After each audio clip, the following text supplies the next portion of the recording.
জামালপুর সরিষাবাড়িতে ঘটেছে এক হৃদয় বিদারক ঘটনা। 11 মাসের শিশু সন্তান নানির বাড়ির বিছানায় বসে করছিল খেলা।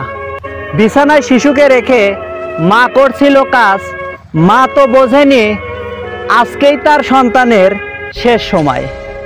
হঠাৎ শিশুটি দেখতে পায় বিছানায় চানাচুর, সঙ্গে সঙ্গে মুখে দেয় খেতে চানাচুর।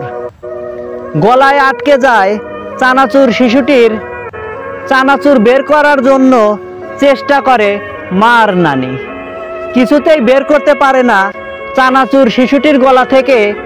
নানির বাড়িতে বেড়াতে গেলেই বাজে বেদনার সুর। নিয়ে যায় হাসপাতালের জরুরি বিভাগে। ডাক্তার বলে রাস্তায় শিশু মারা গিয়েছে। নানির বাড়িতে গেলেই ঘটে শুধু ছেলে মেয়ে হারানোর ঘটনা। তাই সকল মাদের বলি, আপনাদের ছোট সোনামণিদের কখনো চোখের আড়াল করবেন না।